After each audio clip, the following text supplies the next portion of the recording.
It's nice to have in the studio Peter Hitchens, the Mail on Sunday columnist. Peter, you led off on what's something I might describe as somewhat controversial.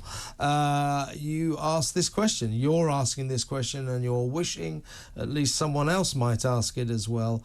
What if Lucy Letby is not guilty? She has, of course, appealed against, I think it's 14 verdicts against her, suggesting that she killed, or finding that she killed, I think, 7 babies and tried to kill a fair few more. She's appealed against that, saying she's totally innocent. That doesn't seem to be the common narrative. We all think we've got the angel of death here and she well deserves to spend the rest of her life behind bars. But on what basis do you ask this question, what if Lucy Letby is not guilty? Is it a valid question, and if so, why? Well, I had some doubts about it from the start, and when I began to look into it after the verdict, I found that others did too. It was a very interesting article on a site called The Daily Skeptic by an expert in microbiology who is very doubtful, as are others, about the statistical pattern which a lot of people rely on in saying that they're sure that Lucy Letby was guilty. Statistical pattern which some statisticians tell you is simply not a reliable way of concluding what it's been used to conclude. There are other doubts about the nature of the medical evidence given against her. I myself am deeply worried by the fact that she had no expert witness on her own behalf, and I've looked into this and I find that there is currently, for reasons unconnected with the Letby case, a huge reluctance by people to give expert evidence on behalf of defendants in medical cases. And you can go into that if you like, but it just is so. The only expert witness on her behalf was who? Do you know? No, tell me. The plumber. Oh, God. Well, no, you say that, but the evidence that he gave was fascinating because it was about the very serious condition of the plumbing of the unit involved, okay, and of serious blowbacks of sewage into the unit, which might be connected with infections. I find the more I look at it, the more I think I would prefer this to be looked at again very, very seriously. I'm not saying, because it would be ludicrous for me to say that I know that Lucy Letby is innocent, because I don't. I'm not even saying Lucy Letby is innocent. I'm saying that she might be, and she might not be guilty. If she is not guilty, then it's intolerable to me, and I would have thought intolerable for anybody to imagine that somebody who was not guilty of such a crime would be locked away for the rest of her life in the conditions which she will face. And the small point here, a lot of people say, well, she was convicted in a court of law. I have a great deal of respect for juries. And I know plenty of people who've been on them, and I know that they take the matter very seriously indeed. And I don't criticise the jury. I'm not in the business of doing that. And I feel very strongly for the parents of the lost children, who must feel absolutely overwhelmed with grief by one of the worst things that can happen to any human being. But I can't see that they would wish there to be any injustice in the resolution of this case, and I feel that they being decent people would understand that a call for an examination of the case to make sure that it is just is reasonable. As one of my correspondents on social media pointed out at the weekend, courts are not temples. They're basically buildings in which committees meet, and judges are not priests. And there's nothing sacred about this process. It can go wrong. As I point out, the case of Andrew Malkinson, the alleged rapist who turned out to be completely innocent, demonstrates how, with the best will in the world, and I'm sure everybody involved, in fact, I'm pretty certain from reports that the police, the jurors, the prosecution, everybody involved in the prosecution of Mr. Malkinson thought he was guilty of a terrible crime. And they did what they could according to their best possible motives. I'm not imputing bad motives to people. I'm saying these things can go wrong. What if this one has gone wrong? Please examine it. As I said, look at the Letby article on the Daily Skeptic, and also there's a body called Science on Trial, which has looked into it in some detail, which also has come up with some fascinating criticisms of the nature of the prosecution, and see what you think. All I ask for in this is an open mind. And I have to say I was reluctant to do it because I knew that people would get cross at me for doing it, and that's something I have to get used to. But I just felt that if an injustice had been done, then somebody had to be the first to speak, just to let it be discussed. Yeah, and I think the trouble with these situations is, and this is without making any kind of declaration about Lucy Letby, but these kind of sagas, these grim situations where it is alleged that it's the horror of horrors, babies have been killed. But in any of these situations, like the Moors murderers, or when children start getting killed, when the crimes are particularly heinous, there is almost a national demand to find the bad guy.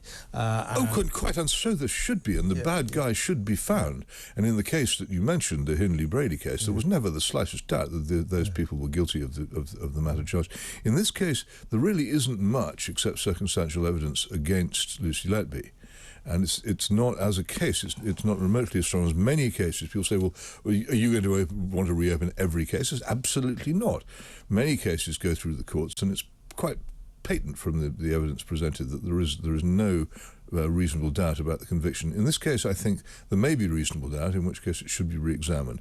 And what's been interesting to me is I wondered about this before I spoke, is that actually the response to this, again on social media, which is a measure of what happens on social media and nothing else, but nonetheless, I found quite a large proportion of the responses to me were sympathetic to me. I think there is doubt about this case, and I think, we know that judges are immune from public opinion, and so they should be.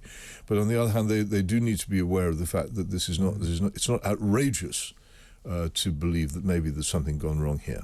I should put that out to the listeners and the viewers to Talk TV. What do you think? Do you think there's a possibility Lucy Letby could be innocent? If you've read up on the case, if you've followed it, Peter's exactly right. I mean, I think the case against her, personally, I think is pretty compelling.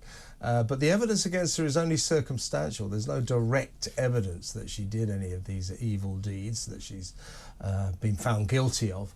Do you think Lucy Letby could be innocent? Could I add, Kevin, this is an important point. There's a very, very similar case in the Netherlands a few years ago of another nurse called Lucia de Burke.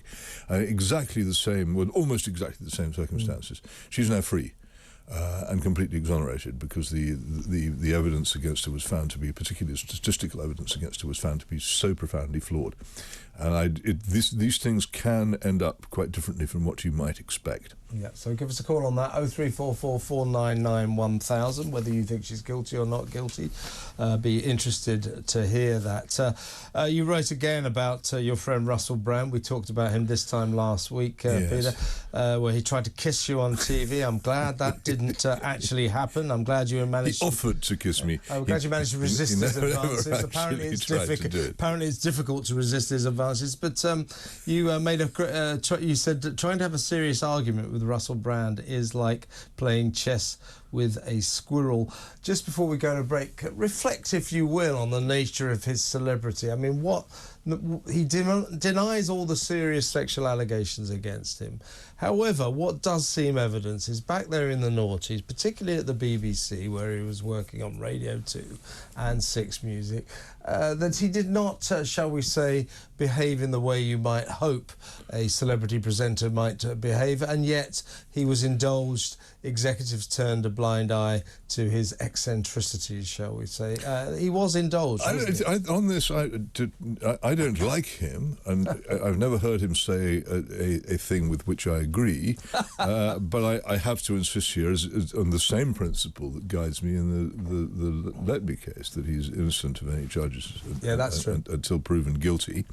I would bung in that I was a bit disturbed by the behaviour of the chairman of a parliamentary committee who started Caroline Dynish messing around with this. I thought that if this is to come to court, then fine, let it come to court and let us see what happens. But much as I dislike him and badly as all our meetings so far have gone, that doesn't mean that I'm against the presumption of innocence. We have to stick to that. So on the charges against him, I'll say that these charges stand against him. I think there's a lot of things in his behaviour, nothing to do with the criminal law, things in his behaviour, the awful Andrew Sachs case particularly, which mean that I don't like him as a person, and that's what I was writing about last week when I described the strange offer to kiss me. But let's separate that from the other thing. Yes, but he the thing about the Saxgate incident, which incredibly involved Russell Brand and Jonathan Ross, phoning much-loved actor Andrew Sachs, famous for playing Manuel in Fawlty Towers, and goading him about... he wasn't actually there. They left this message goading him about Russell Brand allegedly having sex with his granddaughter, all of which is unconscionable and should never be let out. The amazing thing about it, Peter, is it was pre-recorded. I know, and then it broadcast. had to be approved by the head of Radio 2 and people above that, and they did approve it. And people asked me why it is that I think the BBC is an organisation which needs very, very serious reform. This couldn't be a better instance of it. These silly, appalling behaviour. But how was it broadcast? How did it come to broadcast? Who thought that was worthy of the licence fee being spent on broadcasting 1 nanosecond of it? Well, no, and there are, I won't name them, but there are 2 very senior executives, including the person running Radio 2 at the time, who were very much in the frame for enabling some of Mr. Brandt's alleged unsavoury behaviour. I'll leave it at that. When we come back, Peter, I think we're going to talk about... I must talk with you about HS2. Oh, yes. We will talk about that when we come back. That project appears to have hit the buffers. It's quite extraordinary that we may have spent something like £70 billion to get to Birmingham slightly slower than you get to Birmingham now because you have to take public transport. I mean... these people, these politicians should not get away with this. They're sort of shrugging their shoulders. Grant Shapps said, oh, well, you know, when the costs get a bit high, you know, you've got to have a look at it. You know, it's like, well, you didn't say this before. You know, why have you wasted so much money on 90 miles of railway track to get us to Birmingham in just about the same time, slightly slower than you used to be able to get there? Why have you done that? I think we are owed an explanation, but Peter and I will discuss that when we come back after these messages. I'm Kevin O'Sullivan. I'm with Peter Hitchens, columnist at the Mail on Sunday.